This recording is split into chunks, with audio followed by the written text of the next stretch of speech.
Previously, we covered the core foundations. Now in Part 5, we tackle the forgotten jobs that made Apollo 11 fly. Part 5, the men who read the weather. Tuntan orbital dispatch, Mamad. The forgotten jobs that made Apollo 11 fly. Part 5, the men who read the weather. Cold open. In the final hours before Apollo 11 lifted off, while the world watched the rocket, a small team of meteorologists was quietly deciding whether it would be allowed to leave the ground at all. Their job wasn't glamorous, but their signature on the clearance document was just as binding as anything the flight director produced. Intro. In Part 4, we looked at how the Atlantic corridor was legally and physically cleared for Saturn V's flight path. This episode takes a step back in time, back to the launch pad itself, and asks a question that doesn't come up often enough. What exact atmospheric conditions had to be met before anyone was allowed to press the button?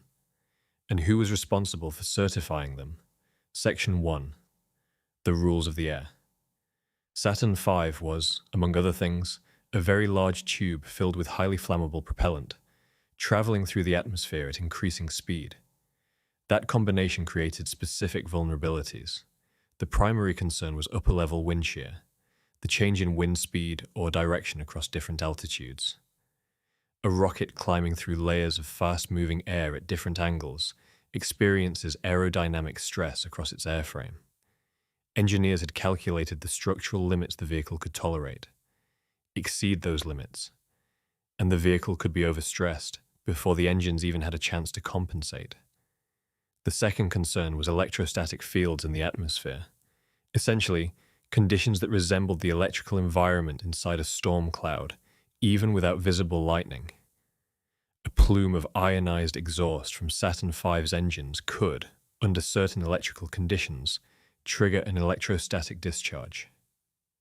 That was a direct risk to the range safety destruct system, the explosives carried aboard for abort purposes. No one wanted those activated by the weather. Section 2. The balloon flights.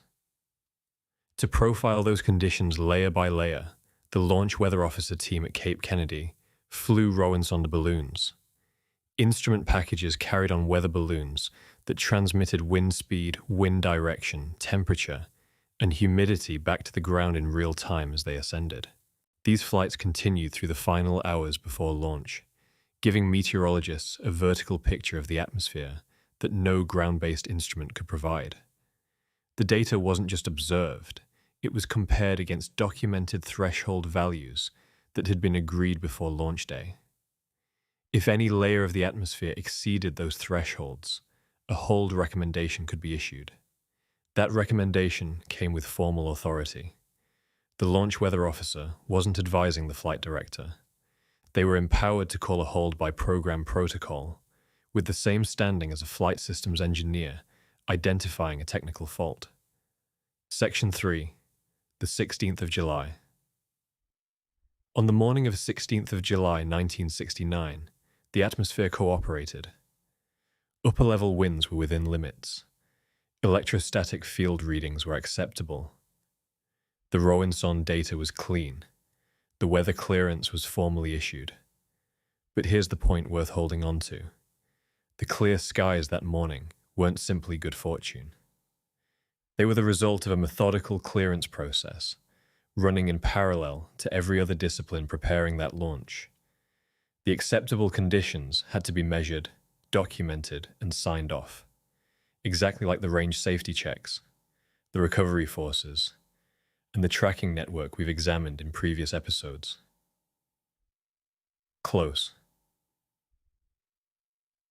Apollo 11 flew because hundreds of distinct, parallel processes each said yes, at the right time, in the right sequence.